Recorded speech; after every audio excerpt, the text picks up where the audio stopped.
할렐루야. 할렐루야. 주일 2부 하나님 앞에 나온 우리 모든 성도님들 한 분 한 분을 주님의 이름으로 사랑하고 축복합니다. 이 시간 기도함으로 하나님 앞에 나아가겠습니다. 사랑의 하나님, 찬양은 하나님의 얼굴을 구하며 하나님의 거룩한 산에 오르는 것입니다.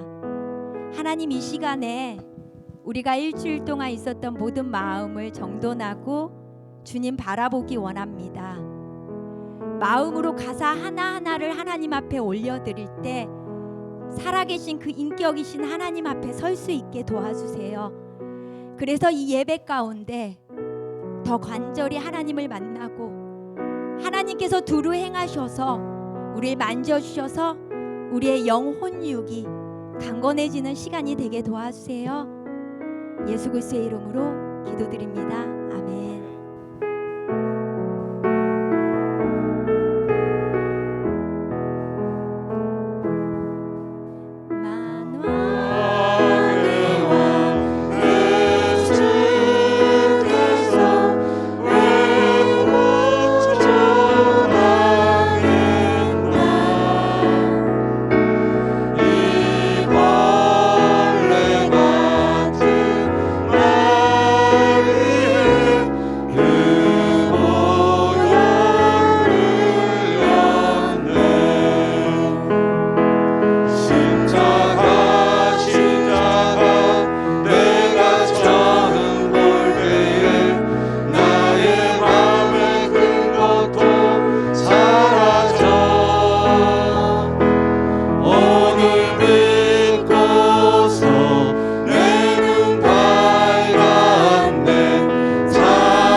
나 주께 왔으니 복 주시옵소서. 주 함께 계시면 큰 시련이 이기네. 기쁘고 기쁘도다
예배를 드리는 나의 결단.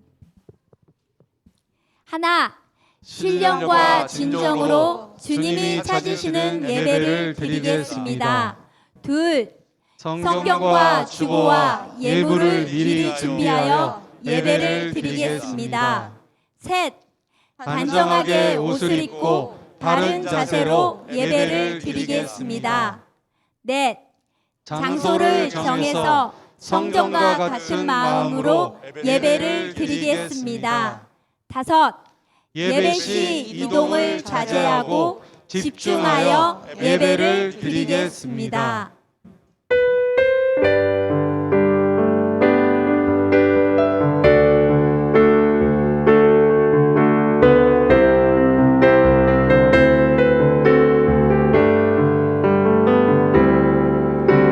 보혈을 지나 하나님 품으로 보혈을 지나 아버지 품으로 보혈을 지나 하나님 품으로 한 걸음씩 나가네. 존귀한 주 보혈이 내 영을 새롭게 하시네. 존귀한 주 보혈이 내 영을 새롭게 하네.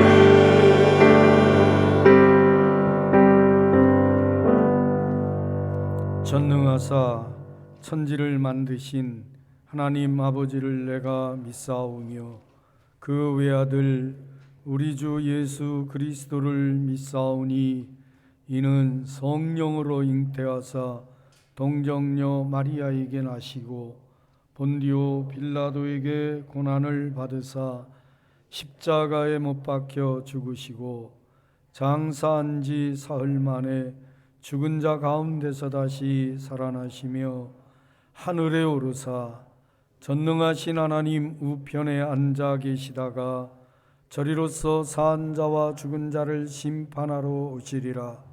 성령을 믿사오며 거룩한 공회와 성도가 서로 교통하는 것과 죄를 사하여 주시는 것과 몸이 다시 사는 것과 영원히 사는 것을 믿사옵나이다.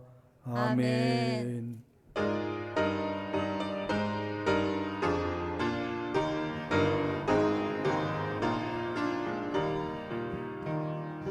연료만 벗어서 주 앞에 드리세. 저 천사 기쁜 노래가 온 땅에 퍼지네. 내 혼악 깨어서 주 찬송하여라. 온 백성들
9번 시편 15편입니다. 여호와여, 주의 장막에 머무를 자 누구오며 주의 성산에 사는 자 누구오니까?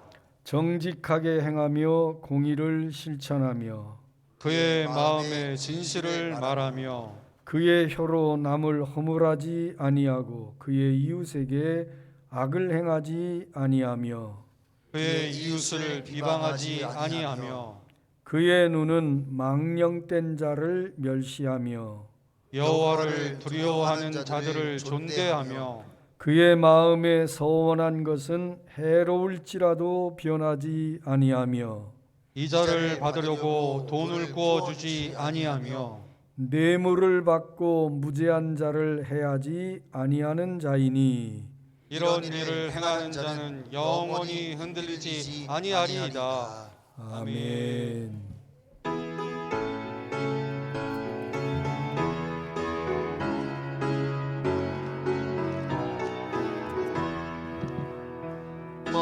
만왕의 왕 내 주께서 왜 거절하겠나? 이 벌레 같은 나이에 그 보혈을 였네. 십자가 내가 처음 볼 때에 나의 맘에 큰 고통 사라져. 오늘 믿고서 내 눈 밝았네. 참 내 기쁨 영원하도다. 주 십자가 못 벗기는 속죄함 아닌가. 그 긍휼함과 그 은혜 말할 수 없도다. 십자가 내가 처음 볼 때에 나의 맘에 큰 고통 사라져.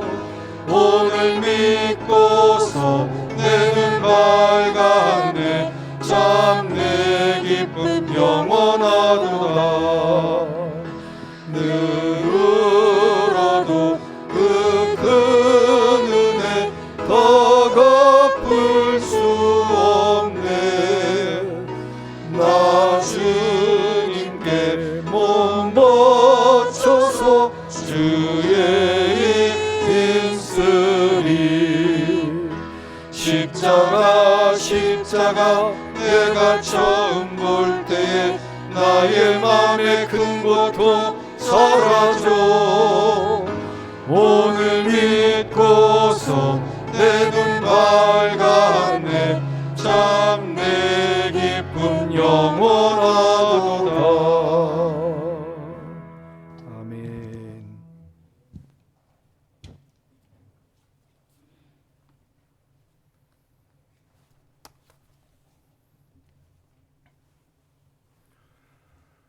내 종 모세가 죽었으니 이제 너는 이 모든 백성과 일어나 이 요단을 건너 내가 그들 곧 이스라엘 자손에게 주는 그 땅으로 가라. 하늘과 땅에 있는 모든 것들을 지으신 창조주 하나님, 허물과제로 마땅히 죽을 수밖에 없는 우리 인생들을 불쌍히 여겨 구원하시고 세상의 모든 혼란과 고통과 어려움과 죽음으로부터 건져내어 살리신 은혜에 감사드립니다. 오늘 이 자리에 나온 우리의 몸과 마음을 예배에 합당한 모습으로 변화시켜 주시사 하나님께 경배드리기에 부족함이 없게 하시기를 기도합니다. 하나님 아버지, 걷잡을 수 없게 확산되는 코로나 전염병과 또 건조한 날씨로 인한 산불이 발생하여서 이 나라와 민족의 삶을 위협하고 많은 환자와 이재민들이 고통 중에 있습니다. 이 시간 전능하신 하나님께 간구하오니 하나님의 친히 간섭하심으로 만연한 전염병이 속히 물러가게 하시고 재해가 잘 복구되어질 수 있도록 인도하여 주시옵소서. 3일 앞으로 다가온 선거를 통해 선출되는 대통령께서 안으로는 국민들의 삶을 안정시키고 대외적으로는 나라의 자부심과 경쟁력을 발전시켜 세계 속에 선한 영향력을 끼칠 수 있는 나라와 민족으로 만들어갈 수 있게 하시기를 기도합니다. 또한 나라를 다스리는 위정자들이 하나님을 경외하는 마음과 바른 양심을 가지고 국가와 국민을 위해 반목과 분열이 아니라 화해와 협력의 정치를 하게 하여 주시옵소서. 하나님, 어느새 차가운 겨울이 지나가고 따뜻한 봄이 다가오고 있습니다. 이제 움츠렸던 몸과 마음을 일으켜 세우고 나태해진 믿음을 회복하여 하나님의 명령을 따라 전진하는 좋은 이웃교회의 성도들이 되게 하시기를 기도합니다. 코로나와 여러 가지 이유로 인해서 예배에 소홀해진 잃어버린 영혼들을 돌아보게 하시고 또 비대면 비접촉을 강조하는 분위기로 인해서 멀어진 이웃들에게 생명의 말씀과 따뜻한 하나님의 사랑을 전하는 성도들이 되게 하시기를 기도합니다. 하나님, 우리 교회를 찬양이 넘쳐나며 기도의 불길이 타오르고 말씀이 살아 역사하는 교회로 만들어 주셔서 이 전에서 하나님께 드려지는 예배가 하나님께서 기쁘시게 받으시는 예배로 회복되게 하시기를 기도합니다. 사랑하는 담임 목사님과 부교역자들 또 중직자들과 모든 성도들이 마음을 합하여 영혼 구원에 힘쓰고 모이기에 힘쓰며 선한 일에 힘을 다하여서 하나님께 열심히 있는 교회를 만들어가게 하시기를 기도합니다. 또한 우리의 삶이 항상 우리보다 앞서 행하시는 하나님을 신뢰하게 하시고 하나님의 명령에 순종하며 하나님의 율례와 법도를 지켜서 우리와 함께 하시는 임마누엘 하나님의 은혜와 복을 받아 누리는 성도들이 되기를 간구합니다. 말씀을 대언하시는 담임 목사님께 성령 하나님의 감동, 감화, 내주 충만하신 은혜로 함께 하시며 듣는 성도들의 귀와 마음을 열어주셔서 전하는 자, 듣는 자 모두가 하나님의 큰 은혜를 체험하게 하시고 상처받은 영혼이 위로를 받으며 병든 몸과 마음이 치유함을 받게 되기를 간구하며 이 모든 말씀 예수님의 이름으로 기도드렸습니다. 아멘.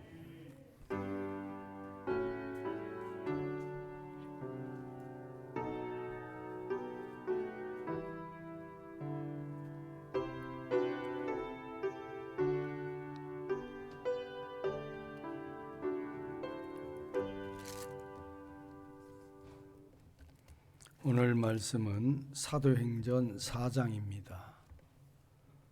사도행전 4장 13절부터 21절까지를 제가 봉독하도록 합니다. 그들이 베드로와 요한이 담대하게 말함을 보고 그들을 본래 학문 없는 범인으로 알았다가 이상히 여기며 또 전에 예수와 함께 있던 줄도 알고 또 병 나은 사람이 그들과 함께 서 있는 것을 보고 비난할 말이 없는지라 명하여 공회에서 나가라 하고 서로 의논하여 이르되 이 사람들을 어떻게 할까? 그들로 말미암아 유명한 표적 나타난 것이 예루살렘에 사는 모든 사람에게 알려졌으니 우리도 부인할 수 없는지라. 이것이 민간에 더 퍼지지 못하게 그들을 위협하여 이후에는 내 이름으로 아무에게도 말하지 말게 하자 하고 그들을 불러 경고하여 도무지 예수의 이름으로 말하지도 말고 가르치지도 말라 하니 베드로와 요한이 대답하여 이르되 하나님 앞에서 너희 말을 듣는 것이 하나님의 말씀을 듣는 것보다 옳은가 판단하라. 우리는 보고 들은 것을 말하지 아니할 수 없다 하니 관리들이 백성들 때문에 그들을 어떻게 처벌할지 방법을 찾지 못하고 다시 위협하여 놓아 주었으니 이는 모든 사람이 그 된 일을 보고 하나님께 영광을 돌림이라. 아멘. 살아계신 하나님의 말씀입니다. 우리 함께 잠시 기도하도록 하겠습니다. 고마우신 아버지, 감사합니다. 한 주간 동안도 성령께서 불담되어 저희들을 지키시고 교회를 지키시고 인도해 주신 은혜 감사합니다. 이 시간 3월 첫 주일을 맞이하면서 봄과 더불어서 우리의 신앙생활도 일상으로 회복이 되며 모든 것이 더 활력을 얻을 수 있도록 하나님의 은혜 위에 은혜를 더하여 주시옵소서. 대통령 선거를 앞두고 있습니다. 하나님, 우리가 간절히 기도합니다. 하나님을 경외하며 참 위로부터 모든 권세가 임하는 바 하나님 뜻을 실현해 갈 수 있는 귀한 지도자가 선출될 수 있도록 은혜 베풀어 주시옵소서. 남과 북이 우리 시대에 속히 아름답게 참 통일의 그날을 맞이할 수 있도록 참 하나님의 전폭적인 섭리와 은혜를 저희들이 구하며 간절히 기도하는 가운데 있습니다. 우리의 기도를 들으시고 응답하여 주시옵소서. 또 우크라이나에서 일어나고 있는 전쟁 참 긍휼히 여기시고 전쟁이 속히 멈춰지게 하시고 평화가 이 땅에 도래될 수 있도록 하나님 역사해 주시옵기만을 간절히 간구합니다.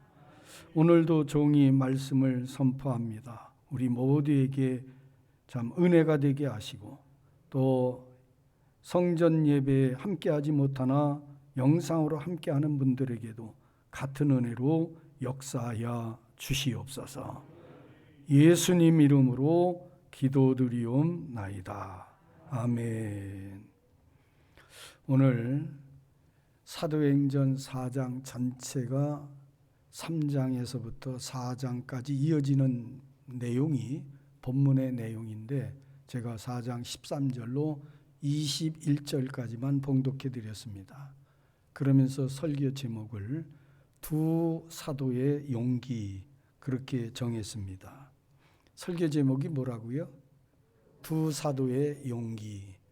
용기라는 단어를 국어사전에서는 굳세고 씩씩한 기운이다. 그렇게 풀이를 했습니다. 사람의 감정 중에 하나입니다. 용기가. 그런데 씩씩한 감정을 용기라 그렇게 풀이를 했는데 우리가 이 땅 살아가다 보면은 여러 긴장된 일 또 살아가노라 보면 모험이 필요할 때도 있고 도전해야 될 때도 있습니다. 그럴 때 용기를 내어서 행동해야 된다. 그런 이야기를 흔히들 합니다. 이런 여러 가지 정황을 제가 살펴보면서 용기에 대한 제 나름대로 개념, 정의를 내렸는데 하고자 하는 일, 내가 하고자 하는 일의 성취를 위해서 강력한 의지를 발현하는 것을 갖다가 용기, 그렇게 부르는 것이 적절한 풀이가 아닐까. 저는 제 나름대로 그렇게 생각을 해봤습니다. 그런데 이런 용기는 그 사람이 가지고 있는 가치관, 그 사람이 가지고 있는 인생관에서부터 배어나온다. 그렇게 말을 해야만 더 정확할 것 같습니다. 어떤 사람 체격이 건강하고 남달리 아주 체력이 좋습니다. 힘이 넘칩니다. 또 어떤 사람은 돈이 많습니다. 그래서 매사에 거칠 것이 없습니다. 물건을 사고 파는데도 돈이 많으니까. 또 어떤 사람은 지식이 많습니다. 그래서 아는 것이 많고 많은 사람과의 관계에서도 물러섬이 없습니다. 담대합니다. 또 어떤 사람은 권력도 있습니다. 자기가 그런 뒤에서 받쳐주는 권력이라는 힘이 있으니까 참으로 무엇이든지 할 수 있다. 이런 담대함을 갖습니다. 이런 여러 사람들의 공통점은 담대하고 무슨 일이든지 자신감이 넘친다. 그래서 이런 사람들을 일컬어서 혹자는 용기가 있는 사람 그렇게 부르는지도 모릅니다. 그러면 혹자가 얘기하고 있는 씩씩하고 담대한 마음, 용기, 국어사전에서 풀이하고 있는 이런 용기, 그러면 그 용기는 결국은 그가 지금 소유하고 있는 것, 그가 향유하고 있는 것에부터 배어나오는 것인가? 그게 진정한 용기일까? 우리가 그렇게 생각을 하게 되는 겁니다. 그런데 나보다 더 힘센 사람 만나면, 나보다 더 돈 많은 사람 만나면, 나보다 더 권력이 있는 사람을 만나면, 나보다 더 지식이 있는 사람을 만나면, 그러면 위축됩니다. 그래서 상대적이 될 수밖에 없습니다. 이게 진정한 용기냐? 그런 맥락에서 우리 생각을 해보게 됩니다. 여러분, 그런 면에서 독일의 신학자였던 폴 틸릭은 진정한 용기는 뭐냐? 저는 그분의 말에 굉장히 공감을 합니다. 진정한 용기는 내가 가지고 있는 가치보다, 내가 가지고 있는 가치, 그 가치보다 더 큰 가치를 위해서 현재의 가치를 가감하게 버릴 수 있는 것이 진정한 용기다. 그렇게 얘기했습니다. 말이 좀 어려운가요? 이 말이. 여러분, 보다 더 중요한, 가장 중요한 가치를 위해서 현재 내가 가지고 있는 가치를 가감하게 버릴 수 있는 결단, 이것이 진정한 용기다. 그렇게 이야기를 했습니다. 저는 이 말에 굉장한 공감을 가지고 있습니다. 우리가 이 땅을 살아가면서 모든 걸 다 향유할 수는 없거든요. 그런데 최고의 가치가 뭔가, 가장 중요한 것이 무엇인가, 그것을 위해서 지금 내가 가지고 있는 것을 포기할 수 있는, 이게 진정한 용기다. 지금 우리가 이 세상을 지금 살아가는데 3년 동안, 지금 3년을 맞이했습니다. 코로나, 이런 여러 시국을 맞이하면서 또 앞으로도 계속 전개될 이 여러 우리를 둘러싸고 있는 환경들, 이런 걸 바라보면서 용기가 필요하다. 어떤 그 더 나은 가치를 위해서 부단하게 노력해야 된다라고 하는 관점에서 어느 누구에게나 용기는 꼭 필요한 것입니다. 용기가 필요한데 그리스도인 된 우리에게 있어서 용기, 어떤 용기가 꼭 주어져야 될까? 오늘 사도행전 4장을 통해서 두 사도의 용기를 통해서 우리가 마음에 새겨야 될 것, 그리고 저와 여러분이 그리스도인으로서, 하나님의 자녀로서 반드시 소유해야 될 용기가 무엇일까? 그 용기는 바로 복음을 전하는 증인으로서의 용기다. 복음을 전하는 복음의 증인으로서의 용기. 여러분, 본문 사도행전 4장을 이렇게 쭉 보면 배경인데요, 앞서 이 배경은 3장부터 연결됩니다. 베드로 사도와 요한 사도가 시간을 정해놓고 성전에 올라가 기도를 합니다. 그래서 그때 성경에 보면 9시입니다. 우리 시간으로 하면 난 12시예요. 정한 시간 기도하기 위해서 예루살렘 성전으로 올라가는데 거기 성전 미문이라는 곳에 늘 앉아서 구걸하던 사람이 있습니다. 태어나면서부터 한 번도 걸어본 적이 없는 사람입니다. 그 사람이 나이가 40세였다. 나중에 기록을 해놓은 걸 보면 그리 됐는데, 그렇다고 하면 태어나면서부터입니다. 40년 동안 한 번도 걸어본 적이 없는 사람이에요. 그 사람이 지금 성전 미문에 참 사람들이 옮겨다 놓으면 거기에 앉아서 성전으로 드나가는 사람들 동정을 구해서 살아가는 사람입니다. 참 안타까운 인생입니다. 베드로 사도와 요한 사도가 기도하러 올라가다가 그날 그 사람을 유심히 바라봤습니다. 구걸하던 그 사람도 자기를 주목하는 그 사람들에 대해서, 야, 저분들이 특별히 나에게 관심을 갖네, 더 많은 걸 기대하면서 바라보게 됩니다. 그 순간 베드로 사도가 크게 외쳤습니다. 네가 구하는 은과 금은 내게 없지만 내게 있는 것 곧 나사렛 예수의 이름으로 일어나 걸어라. 말하면서 그의 오른손을 잡아 일으키니 벌떡 일어나 기적이 일어났습니다.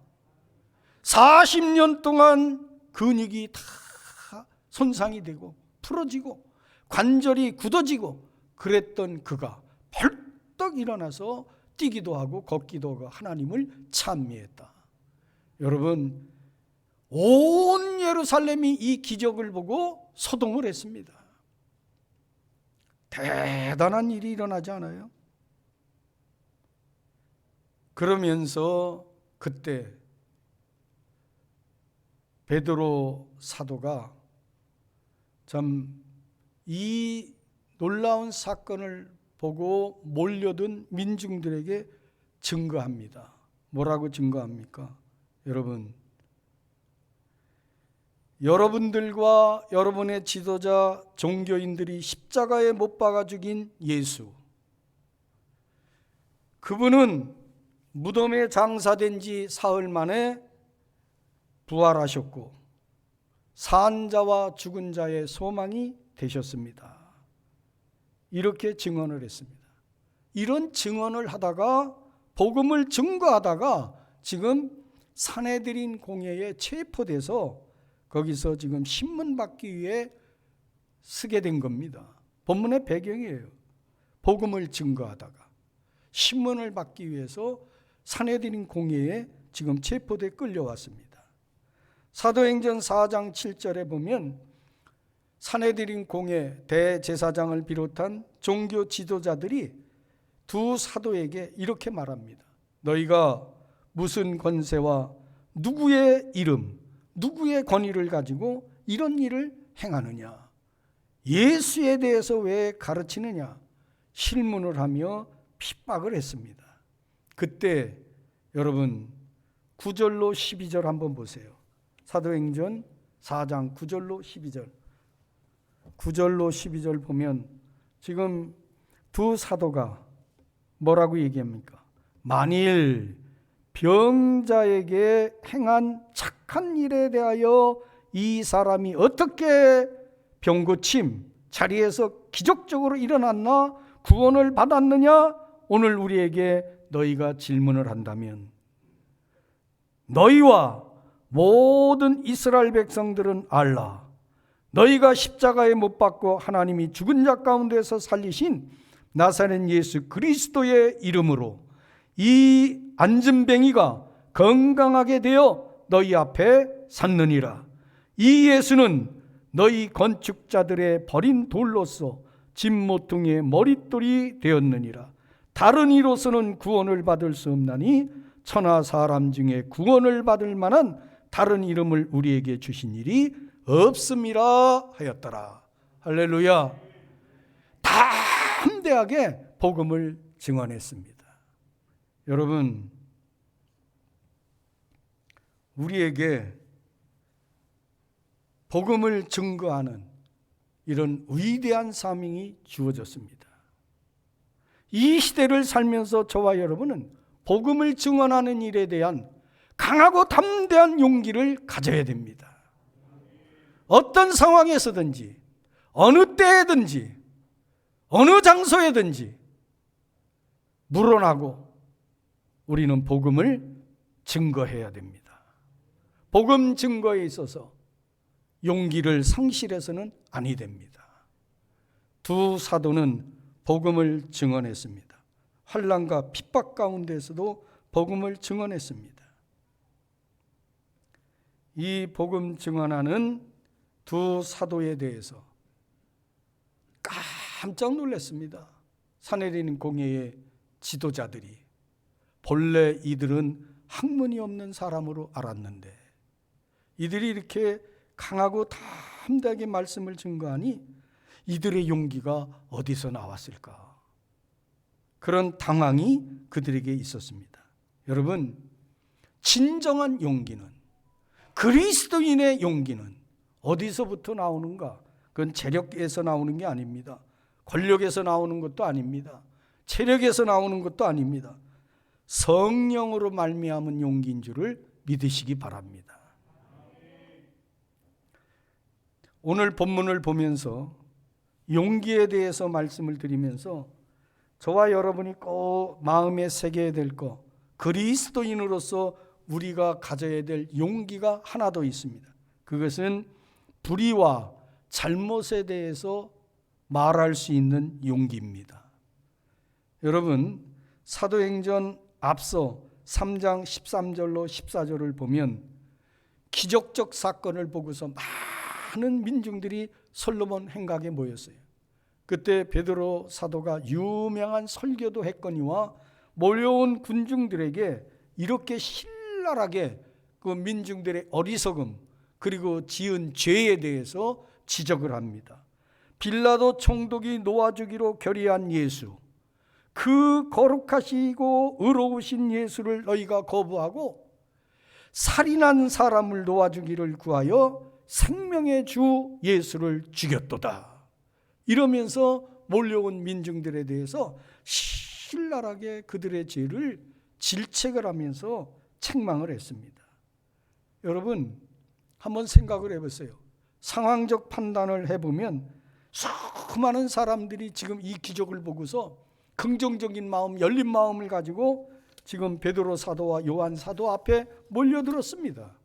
여러분, 앞으로 베드로 사도와 요한 사도는 계속해서 복음을 증거해야 될 것입니다. 그렇다고 하면은 참 불을 보듯이 빤한 것이 종교 지도자들과 갈등, 그들과 싸워야 됩니다. 그렇다면 민중들을 자기 편으로 만드는 것이 절대적으로 유리할 것입니다. 그러면 그들의 죄를 지적하고 잘못을 책망하고 그런 일이 유리할 것인가? 아니면 그들의 마음을 얻는 것이 유리할 것인가?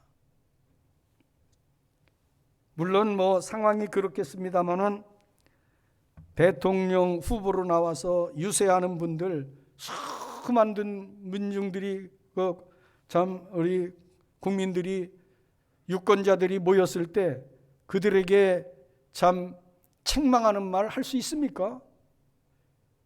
칭찬하는 말, 또 자기가 이런 일을 하겠다, 이런 거 공약 같은 것들을 하는 것이 일반적이죠. 책망하는 일을 할 수는 없는 거 아니겠어요? 마음을 얻어야 되니까. 그런데 베드로 사도나 요한 사도도 마음을 얻어야 앞으로 자기들의 사역이 길이 열릴 겁니다. 그러나 그리하지 않았습니다. 그들의 잘못을 덮어두고 갈 수는 없습니다. 신랄한 책망이 있었습니다. 생명의 주 예수를 너희가 죽였도다. 그러면서 책망했습니다.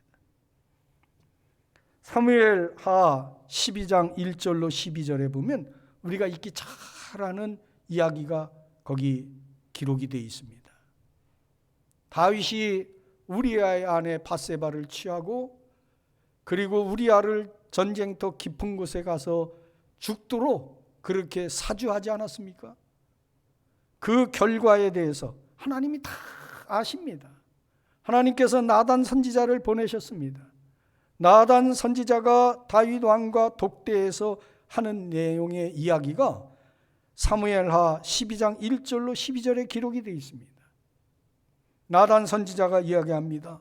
어떤 성읍에 부자와 가난한 사람이 살고 있었습니다. 둘이 이웃입니다. 가난한 사람은 부자에게 늘 신세를 지고 늘 고마운 마음을 가지고 있었습니다. 부자에게는 양떼도 있고 소떼도 있었습니다. 풍족했습니다. 가난한 사람은요, 재산이 없었습니다. 어린 암양 하나가 있었습니다. 어린 암양을 얼마나 애지중지했는지 자기 딸처럼 키웠습니다. 그런데 어느 날 부잣집에 한 사람이 찾아오게 되었는데 그 사람이 아마 그 부자에게는 귀빈이었을지도 모릅니다. 음식을 대접하고 양고기를 대접하는데 자기 집에 소떼 양떼가 있음에도 불구하고 가난한 사람, 늘 자기에게 신세졌던 사람, 부탁을 하면 거절할 수 없는 그 가난한 사람에게 가서 그 사람이 가진 한 마리 어린 양, 딸처럼 애지중지 키우는 그 어린 양을 뺏어다가 그 손님을 대접했습니다. 그 얘기를 들은 다윗 왕이 뭐라고 얘기합니까? 뭐라고 얘기했어요? 아니, 여호와의 살아계심을 두고 맹세하노니 그 같은 일을 행한 자는 마땅히 죽어야 할 자라. 그 부자가 가난한 자를 불쌍히 여기지 아니하고 그 하나뿐인 어린 양을 뺏어다 못된 짓을 행하였으니 그 어린 양을 만약에 부자는 당연히 4배 이상으로 갚아야 될 것이다. 마땅히 죽을 자라고 얘기했습니다. 나단 선지자가 뭐라고 얘기합니까, 여러분? 왕이 바로 그 사람입니다. 이스라엘의 하나님 여호와께서 왕에게 말씀했습니다. 내가 네게 기름을 부어 이스라엘을 다스릴 왕으로 세웠고 너를 사울 왕의 손에서 건져 주었고 내가 사울 왕의 왕궁을 네게 맡겼다. 이스라엘과 유다 족속도 네게 맡겼다. 그리고 그것도 부족하였더라면 내가 네게 이것저것을 더 주었을 것이다. 그런데 너는 나 주 여호와를 가볍게 여기고 나 보기에 악한 짓을 행하였다. 너는 햇사람 우리아를 치되 암몬 사람의 칼로 죽이고 그의 아내를 빼앗아 내 아내를 삼았다. 네가 이렇게 나를 업신여기고 햇사람 우리아의 아내를 빼앗아 내 아내를 삼았으니 이제부터는 칼이 내 집에서 영원토록 떠나지 아니할 것이다. 여러분, 이 사건을 들여다보면서 나단 선지자가 절대 권력자였던 왕 다윗에게 가서 이런 직언을 한다고 하는 거, 나단 선지자는요 그때 생각을 충분히 했을 겁니다. 내가 가서 이런 이야기를 하게 되면 나는 내 목숨을 내놓아야 될지도 모른다. 내 목숨을 담보하지 않고는 이런 이야기를 할 수 없다. 직언할 수 없다. 그러나 그는요 서슴하지 않고 자기 목숨을 담보로 하고 하나님의 말씀을 가감없이 담대하게 전했던 것입니다. 사도들도 마찬가지입니다. 민중들 앞에서 그들의 죄를, 그들의 잘못을 신랄하게 지적했습니다. 자기 일신을 생각하고 자기 관점에서 미래를 생각한다면 그런 일이 유리하지 않습니다. 지혜로운 것 같지도 않습니다. 여러분, 우리 스스로 우리 사회를 돌아보고 그리고 우리의 삶을 한번 조명해 보시자고요. 불의가 있고 잘못이 있고 이런 것들이 있을 때 나는 나의 이해관계 때문에 침묵하고 있지는 않나. 그런데 진정한 그리스도인 하나님의 사람이라면 용기가 있어야 된다. 2가지 측면에서 복음을 전하는 일에 용기. 할렐루야. 그 다음에 또 하나 용기. 그리스도인이기 때문에 반드시 내 공동체, 내가 머무는 곳에 불의와 잘못에 대해서는 목숨을 걸고까지라도 그 잘못을 지적하고 신랄하게 외칠 수 있는 이런 용기가 우리에게 요구된다.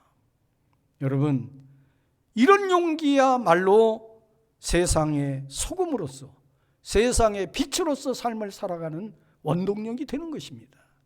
그런데 과연 우리에게 이런 용기가 있는가? 그러면서 저와 여러분 깨닫게 되는 게 있습니다. 정말 위대한 용기, 진정한 용기는 회개하는 거다. 다윗이 회개했습니다. 이스라엘 백성들은 여러분 베드로 설교를 듣고 그러면 우리가 어찌할꼬?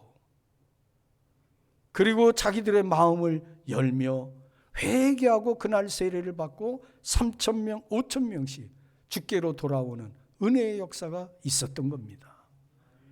여러분, 하나님이 살아계심을 믿습니까? 우리가 하나님을 믿는다면 하나님께서 원하시는 삶을 반드시 살아내야만 되는 겁니다.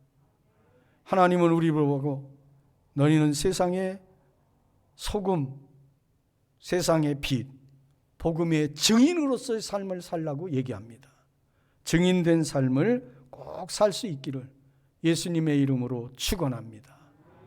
불의를 보고 침묵하는 게 아니라 소리를 내고 잘못을 지적하는 선지자의 삶을 살아낼 수 있는 좋은 이웃 재단의 권속들이 되시기를 주님의 이름으로 축원합니다. 여러분, 이런 위대한 용기가 어디로부터 나올 수 있는가? 요즘 새벽마다 여호수아 말씀을 묵상을 합니다.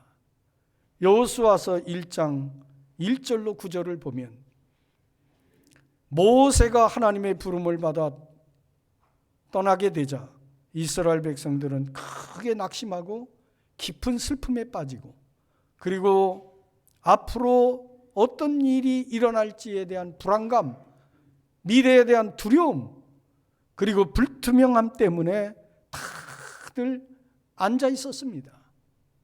그때 하나님께서 후계자로 여호수아를 세우면서 너는 이 백성들과 더불어 일어나라. 슬픔과 좌절과 낭망, 그리고 미래에 대한 불안함 때문에 참 앉아있는 그들과 더불어 일어나. 내가 너희에게 지시한 땅, 약속의 땅을 향해서 가라 명령하셨습니다. 그 명령을 부여받을 때 하나님께서는 여호수아에게 용기를 내도록 말씀합니다. 여호수아야, 너는 마음을 강하게 하고 담대히 하라.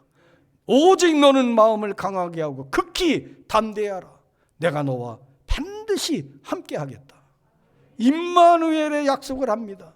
그러면서 너가 내 말을 지켜라. 내 말을 즐거워하고 모세에게 준 이 율법을 쥐하로 묵상하며 그 말씀을 지켜 순종하면 내가 어디로 가든지 형통하리니. 할렐루야. 그러면서 참 은혜를 베푸시고 용기를 북돋아 주시는 이런 모습을 봅니다. 여러분, 그렇습니다. 인생을 승리로 이끄는 진정한 용기는 재력에서 오는 게 아니에요. 권력에서 오는 게 아니에요. 체력에서 오는 게 아니에요. 지식에서 오는 게 아니에요. 진정한 인생의 승리를 이끄는 용기는 하나님으로부터 온다. 임마누엘의 하나님. 여러분, 오늘 본문 한번 가만히 살펴보세요. 본문에 보면 거기 산헤드린 공회원들이 13절 말씀 한번 보세요. 13절. 그들이 베드로와 요한이 담대하게 말함을 보고 그들을 본래 학문이 없는 범인, 평범한 사람으로 알았다가 이상히 여기며 또 전에 예수와 함께 있던 줄도 알고. 요겁니다. 이 사람들이 평범한 사람인데, 갈릴리 출신의 어부들인데, 랍비 학교에서 특별히 공부한 것도 아닌데, 이 사람들에게서 이런 어떤 뛰어남, 보통 사람을 훨씬 능가하는 이런 모습이 어떻게 나타났나? 이들의 용기가 어디에서 온 건가? 가만히 관찰해 보니 종교인들, 산헤드린 그 지도자들이 깨달은, 예수와 함께. 여러분이 오늘 본문에 그렇게 말씀합니다. 예수와 함께 있던 줄을 알고. 예수와 함께 하면 여러분 용기 있는 사람이 되는 줄을 믿습니다. 하나님이 함께 해준 임마누엘, 거기에서 용기가 나온다. 그 다음에 두 번째 용기가 어디서 오느냐? 31절에 보면요, 빌기를 다음에 모인 것이 진동하더니 무리가 다 성령이 충만하여 담대히 하나님의 말씀을 전하니라. 용기는 성령께서 우리에게 가져다주는 그런 놀라운 역사입니다. 성령의 역사예요. 여러분, 정말 우리 모두가 이 시대 용기 있는 하나님의 사람들 되기를 바랍니다. 성령 충만 받아야 됩니다. 그러면 참 이런 사람들을 감당할 수 없습니다. 세상이 감당하지 못합니다. 그런 담대한 용기를 갖는 거예요. 세상을 이길 수 있는 용기를 갖는 거예요. 그리고 여호수아 말씀을 쫙 보면 오늘 새벽 여호수아서 3장 1절로 5절을 묵상했는데 이스라엘 백성들이 언약궤를 따라서 따라갑니다. 언약궤를 따라가라. 그게 뭐예요? 말씀을 따라가면 하나님의 진리의 말씀을 따라가면 항상 우리의 삶은 용기 있는 사람이 됩니다. 어디서부터 용기가 배어나느냐? 진리의 말씀 가운데에서 용기가 나오는 거예요. 여러분, 하나님의 말씀은요, 능력인 줄 믿습니다. 말씀으로 천지 만물을 창조했고요, 말씀의 검으로 마귀를 이기고요. 할렐루야. 그런 거로 우리가 승리자가 되는데, 이걸 이끌어내는 용기의 원천은 바로 말씀 속에 있습니다. 그런 거로 정말 우리에게 필요한 그 절대적인 게, 인생을 살아가면 절대적인 게 용기인데, 이 용기는 임마누엘, 이 용기는 성령 충만, 이 용기는 진리의 말씀, 여기에 우리가 딱 채워져 갔을 때, 이 조건이 충족되어지면 우리는 용기 있는 사람이 됩니다. 세상을 향해서, 그리고 복음을 증거하는데 하나님의 사람으로서 부족함이 없는 삶을 살아낼 수가 있는 것입니다. 오늘 우리 좋은 이웃교회 성도들이 다 진정한 용기의 사람들이 되어서 하나님께 영광을 올려드리기를 주님의 이름으로 축원합니다. 여러분, 용기는 소유에서 나오는 게 아니라 존재에서 나온다. 어떤 가치관, 어떤 인생관, 어떤 신앙관을 가졌느냐, 꼭 명심하시고 참 승리하는 인생 살아서 하나님께 큰 영광 올려드리는 좋은 이웃 재단의 권속들이 되기를 주님의 이름으로 축원합니다. 하나님 아버지, 오늘 우리 좋은 이웃교회 성도들에게 용기를 주시옵소서.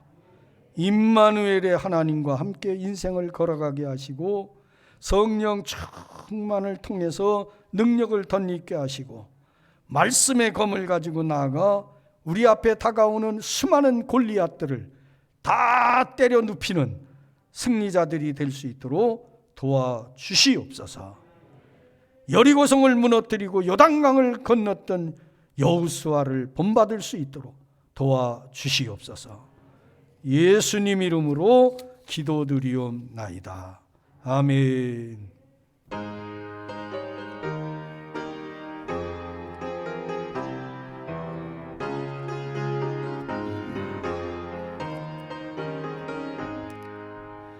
너 시험을 당해 죄 짓지 말고 너 용기를 다해 곧 물리치라. 너 시험을 이겨 새 힘을 얻고 주 예수를 믿어 늘 승리하라. 우리 구주의 힘과 그의 위로를 빌라. 주님 내 편에 서서 항상 도우시리. 내 친구를 삼가 잘 선택하고 너 언행을 삼가 늘 조심하라. 너 열심을 다해 늘 충성하고 온 정성을 다해 주 봉사하라. 우리 구주의 힘과 그의 위로를 빌라. 주님 내 편에 서서 항상 도우시리. 잘 이기는 자는 상 받으리니 너 낙심치 말고 늘 전진하라. 내 구세주 예수 힘주시리니 주 예수를 믿어 늘 승리하라. 우리 구주의 힘과 그의 위로를 빌라. 주님 내 편에 서서 항상 도우시리.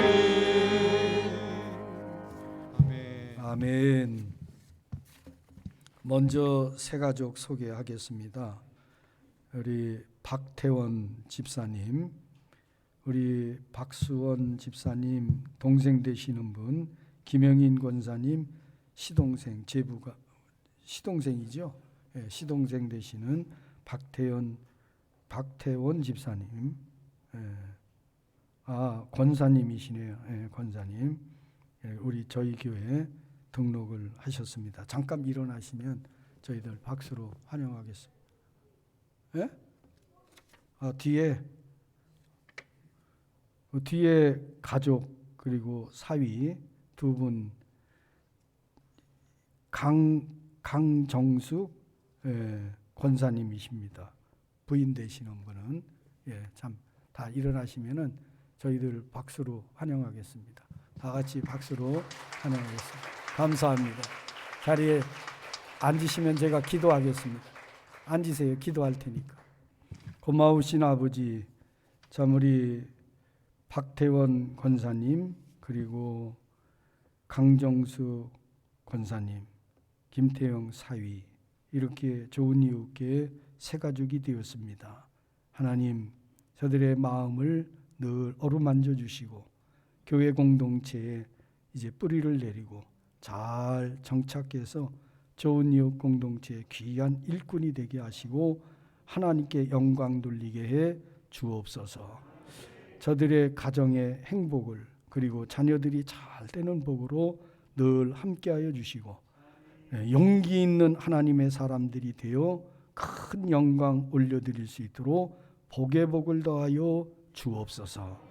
예수님 이름으로 축복하며 기도드리옵나이다. 아멘. 오늘 예물 드린 거 우리 장로님들께서 주방 2층 보수공사 하는데 다 장로님들이 십시일반해서 1,150만 원 하나님께 감사 예물 드렸습니다. 정선영 집사님 기도 제목을 올리셨습니다. 육체적으로나 정신적으로 많이 힘든 가운데서도 계획했던 2년 동안 직장 내에서 제자리를 잘 지키게 하신 거 감사드리고,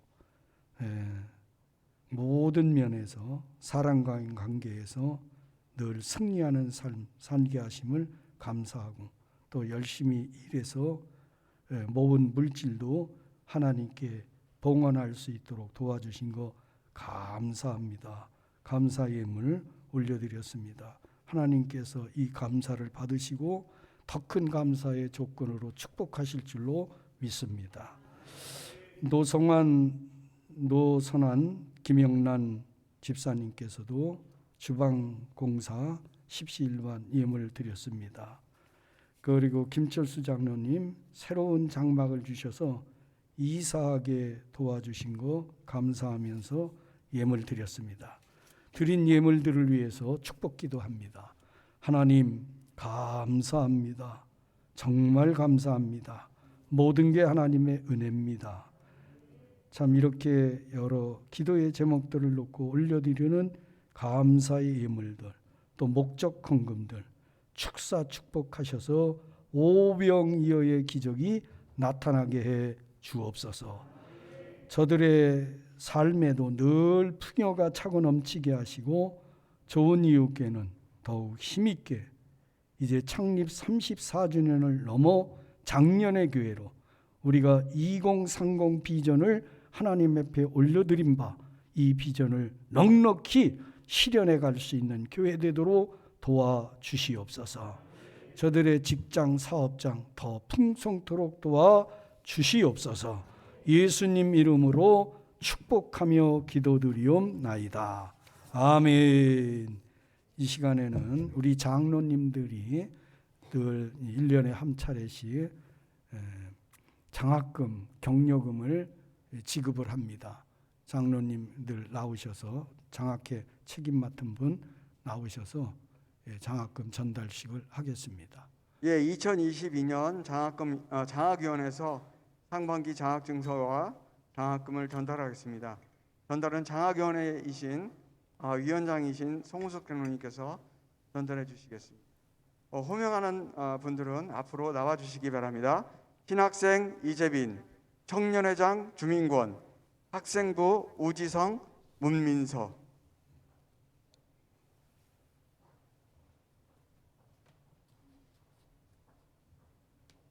신학생 이재빈, 소속 좋은이웃교회.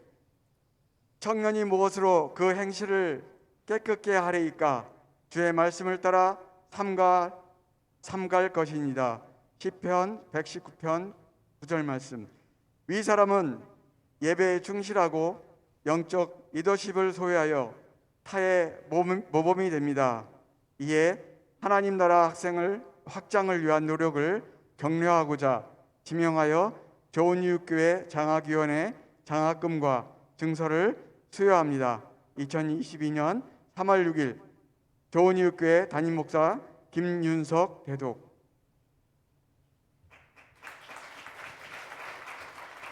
청년회장 주민권. 위의 내용은 같습니다. 학생부 우지성. 위의 내용은 같습니다. 학생부 문민서. 위의 내용은 같습니다. 자, 뒤로 돌아주시기 바랍니다. 이 학생들이 우리 교회의 큰 기둥이 될 것입니다. 일꾼이 될 겁니다. 위에 격려해 주시고 기도해 주시기 바랍니다. 차렷 인사. 감사합니다.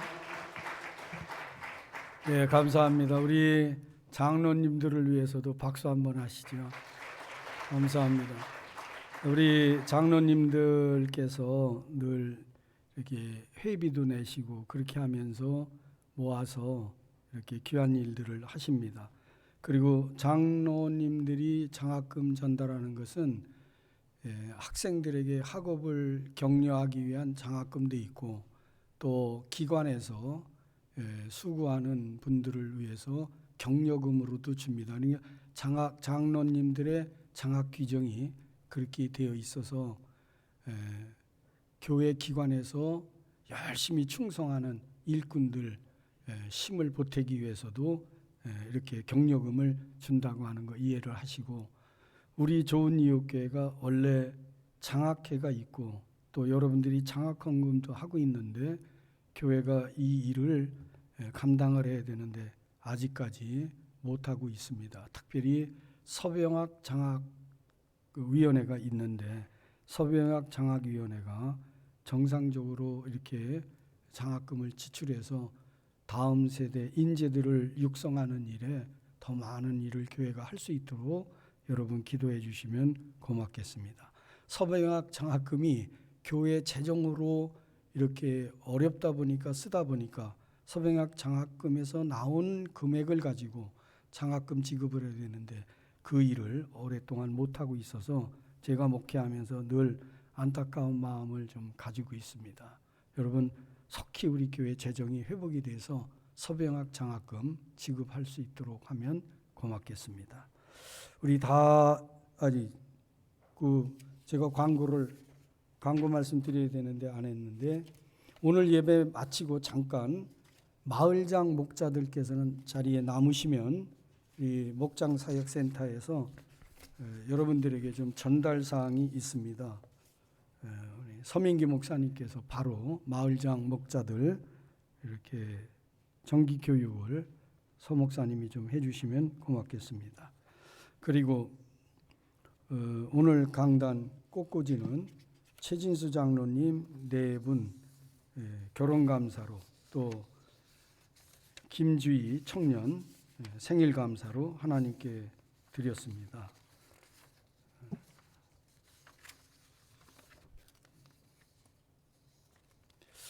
조금 기도하면서 4월 첫 주부터는 아니면 부활주일부터는 정기적으로 성찬식을 진행을 해야 되겠다, 그렇게 지금 기도를 하고 있습니다. 여러분들도 기도해 주시면 고맙겠고요.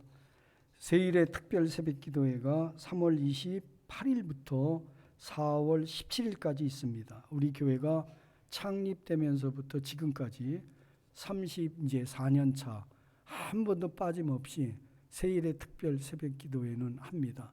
이번에 참 코로나 전국이지만 작년에도 세일의 특별 새벽기도 했고요.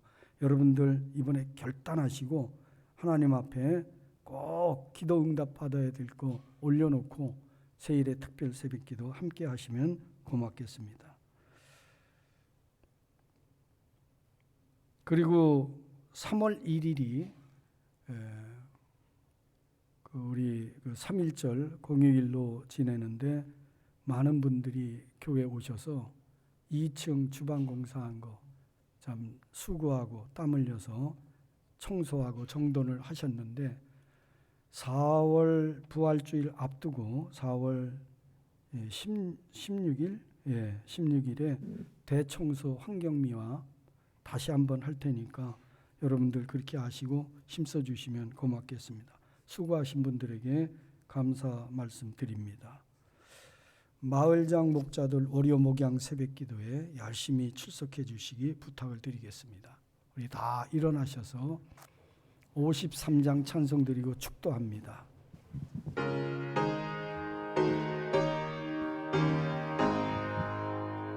성전을 떠나가기 전 머리를 숙일 때 주께서 함께 계시고 복 내려 주소서.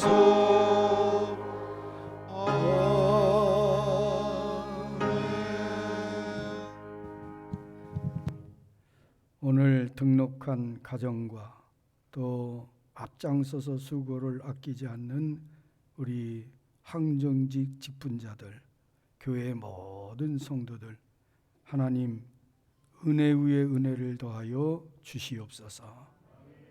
이제는 우리를 죄에서 구원하신 예수 그리스도의 은혜와 아버지 하나님의 크신 사랑과 성령님의 도우시는 은혜의 놀라운 능력이 오늘 예배에 참여한 모든 분들 위해, 나라와 민족 위에, 교회 위에 영원토록 함께 하시기를 축원하옵나이다. 아멘.